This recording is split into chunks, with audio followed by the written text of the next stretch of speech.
दृष्टि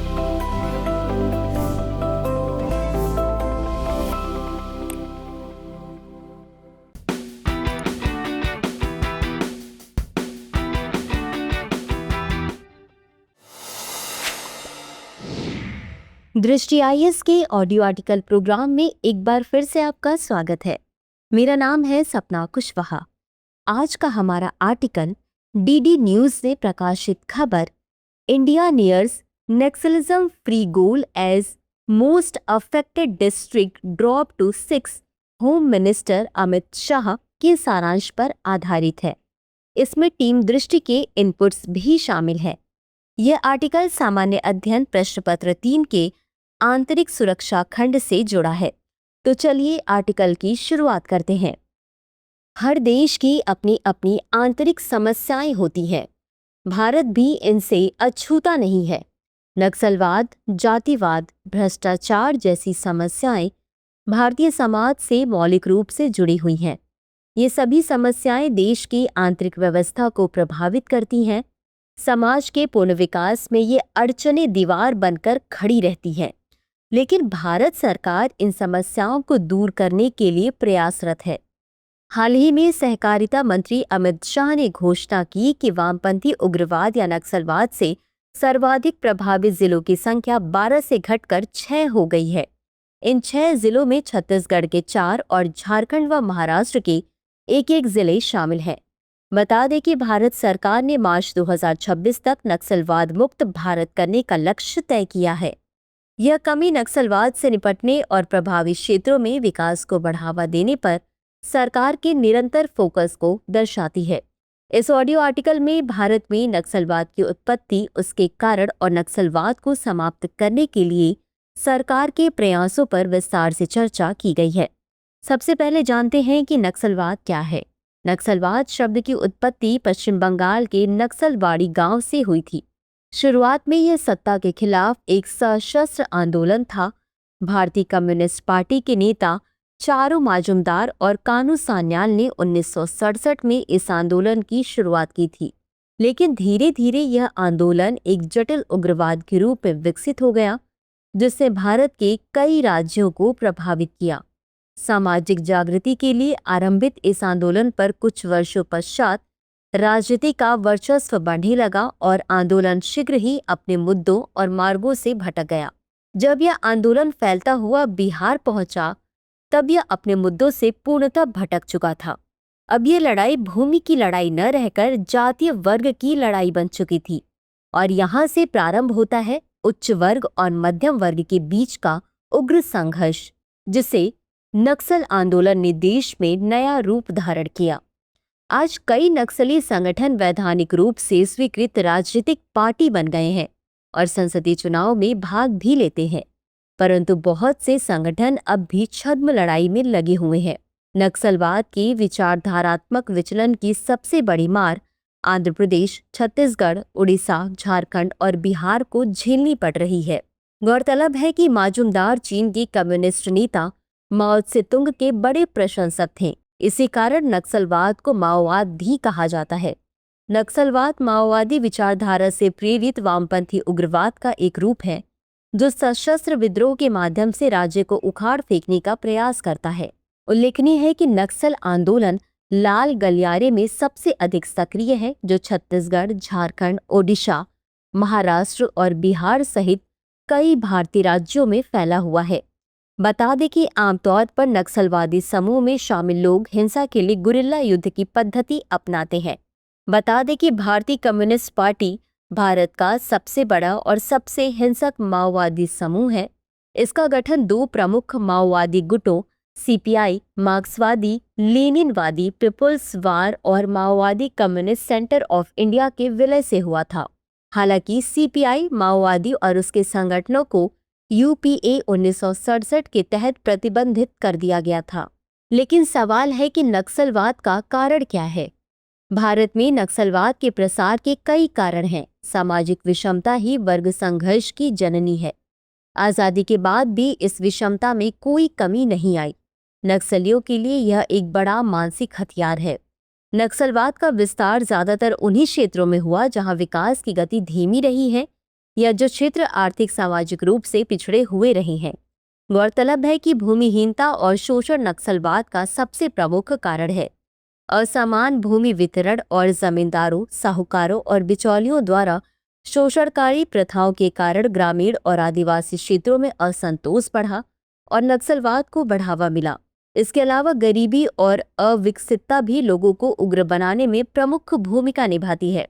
नक्सल प्रभावित क्षेत्रों में स्वास्थ्य सेवा, शिक्षा और रोजगार के अवसर जैसी बुनियादी सुविधाओं का अभाव है, जिससे लोग उग्रवाद की ओर बढ़ रहे हैं। गौरतलब है कि ज्यादातर नक्सलवादी क्षेत्र खनिज संपदा से संपन्न है।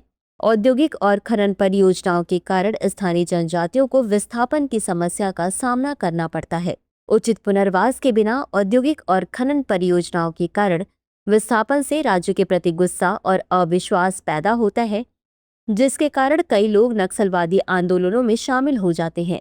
इसके अलावा कमजोर सरकारी उपस्थिति, बुनियादी सेवाओं की कमी तथा हिरासत में मौतों सहित पुलिस की ज्यादतियों के मामले ने शिकायतों को और बढ़ा दिया है, जिससे नक्सली विद्रोह को मजबूती मिली है।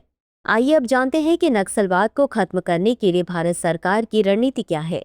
आमतौर पर कानून व्यवस्था राज्य सूची का विषय होता है, यानी राज्य में कानून और व्यवस्था बनाए रखने का काम संबंधित राज्य का होता है। भारतीय संविधान की 7वीं अनुसूची के अंतर्गत पुलिस और सार्वजनिक व्यवस्था राज्य सरकारों के अधिकार क्षेत्र में आती है, लेकिन नक्सलवाद की विकटता को देखते हुए वर्ष 2006 में तत्कालीन प्रधानमंत्री ने इसको राष्ट्र की आंतरिक सुरक्षा के लिए सबसे बड़ी चुनौती बताया। उसके बाद गृह मंत्रालय में नक्सलवाद की समस्या से निपटने के लिए एक अलग प्रभाग बनाया गया। इसके अलावा वामपंथी उग्रवाद से निपटने के लिए LWE से निपटने के लिए राष्ट्रीय नीति और कार्य योजना 2015 को अपनाया गया, जिसमें एक बहुआयामी दृष्टिकोण को लागू किया गया, जिसमें सुरक्षा उपायों, विकास पहलों और सामुदायिक अधिकार संरक्षण को शामिल किया गया। इसके तहत नक्सलवादी क्षेत्र की प्रमुख समस्या यानी क्षेत्र के विकास पर काम किया जा रहा है। प्रधानमंत्री ग्राम सड़क योजना 2 के अंतर्गत इन क्षेत्रों और दूरदराज के गांवों तक सड़क का निर्माण किया जा रहा है।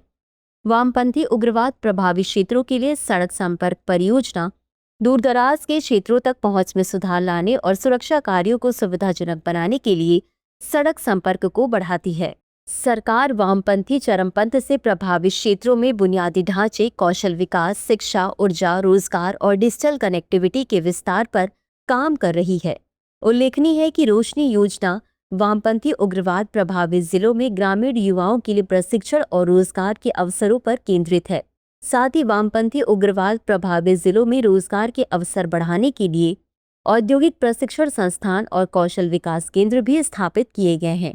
इसके अलावा गुणवत्तापूर्ण शिक्षा तक पहुंच में सुधार के लिए वामपंथी उग्रवाद प्रभावित जिलों के आदिवासी ब्लॉकों में लगभग 130 एकलव्य मॉडल आवासीय विद्यालय भी संचालित किए जा रहे हैं।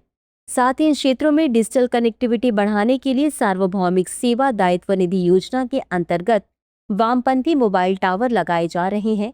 बता दें कि सार्वभौमिक सेवा दायित्व निधि योजना को अब डिजिटल भारत निधि के रूप में जाना जाता है। इसके अतिरिक्त वामपंथी उग्रवाद प्रभावित जिलों में जनजातीय युवाओं तक पहुंच बढ़ाने के लिए नेहरू युवा केंद्र संगठन के तहत जनजातीय युवा आदान प्रदान कार्यक्रम चलाए जा रहे हैं, जिससे युवाओं को समाज के मुख्य धारा से जोड़ा जा सके और जो युवा नक्सलवाद से प्रभावित हो रहे हैं उनका पुनर्वास किया जा सके। सरकार ने इसके लिए आत्मसमर्पण सह पुनर्वास नीति की भी शुरुआत की है। इसके अंतर्गत आत्मसमर्पण करने वाले नक्सलियों को मुख्य धारा के समाज में वापस लौटने में सहायता के लिए वित्तीय सहायता, व्यावसायिक प्रशिक्षण और सामाजिक पुनर्एकीकरण कार्यक्रम प्रदान किए जाते हैं। साथ ही वन अधिकार अधिनियम 2006 वन उपज पर आदिवासी समुदायों के अधिकारों को सुरक्षित करता है, जबकि पंचायत अनुसूचित क्षेत्रों तक विस्तार अधिनियम पेसा 1996 आदिवासी ग्राम सभाओं को शासन और संसाधन प्रबंधन में सशक्त बनाता है। वहीं नक्सलवादी विद्रोहियों को खत्म करने के लिए सरकार द्वारा बड़े पैमाने पर सुरक्षा अभियान भी चलाए जा रहे हैं। ऑपरेशन ग्रीन हंट जैसे बड़े पैमाने के अभियानों में नक्सली उपस्थिति को खत्म करने के लिए नक्सली क्षेत्रों में अर्धसैनिक बलों को तैनात किया गया है। इन सब के अलावा नक्सली गतिविधियों को रोकने के लिए कानूनी प्रावधान भी है। गैर कानूनी गतिविधियां रोकथाम अधिनियम 1967 जैसे कानून नक्सली संगठनों पर प्रतिबंध लगाते हैं। निष्कर्ष, एक तरफ जहां इस समस्या की वजह आर्थिक और सामाजिक विषमता समझी जाती रही है, वहीं दूसरी ओर इसे अब एक राजनीतिक समस्या भी समझा जाने लगा है। यही कारण है कि राजनीतिक विशेषज्ञों के अनुसार नक्सलवाद सियासी दलों का एक चुनावी तवा है, जिस पर मौका मिलते ही रोटी सेकने की कोशिश की जाती है। ऐसा इसलिए भी कहा जाता है क्योंकि हमारी सरकारें लगातार संविधान की 5वीं अनुसूची को तरजीह देने से कतराती रही हैं। गौरतलब है कि इस अनुसूची में अनुसूचित क्षेत्रों और अनुसूचित जनजातियों के प्रशासन और नियंत्रण से जुड़े मामले आते हैं। 5वीं अनुसूची के तहत अनुसूचित क्षेत्रों में ट्राइब्स एडवाइजरी काउंसिल की स्थापना की बात की गई। दरअसल इन क्षेत्रों में एडवाइजरी काउंसिल एक तरह की पंचायत है जो आदिवासियों को अपने क्षेत्रों में प्रशासन करने का अधिकार देती है। इस काउंसिल में अधिकतम 20 सदस्य होते हैं, जिनके 3/4 सदस्य वे होते हैं जो संबंधित राज्य की विधानसभा में अनुसूचित क्षेत्रों का प्रतिनिधित्व करते हैं। हालांकि सरकार द्वारा नक्सलवाद की समस्या को समाप्त करने के प्रयास किए जा रहे हैं। इन प्रयासों का ही परिणाम है कि वामपंथी उग्रवाद से प्रभावित जिलों की संख्या घटकर मात्र 6 रह गई है, जो कि कभी 100 से भी अधिक थी। हालांकि अभी भी सतत रूप से प्रयास की आवश्यकता है जिससे इस समस्या को जड़ से समाप्त किया जा सके। तो चर्चा को यहीं विराम देते हुए नोट करते हैं आज का सवाल। नक्सलवाद से आप क्या समझते हैं? नक्सलवाद के समाधान में आने वाली चुनौतियों का उल्लेख करते हुए सरकार के द्वारा किए जा रहे प्रयासों का मूल्यांकन कीजिए। तो व्यूवर्स, आज के लिए बस इतना ही। मिलते हैं अगले एपिसोड में किसी नए टॉपिक के साथ। तब तक के लिए धन्यवाद। डियर व्यूअर्स, अपने एग्जाम की तैयारी को और बेहतर करने के लिए हमारे चैनल को लाइक, शेयर और सब्सक्राइब करना न भूलें।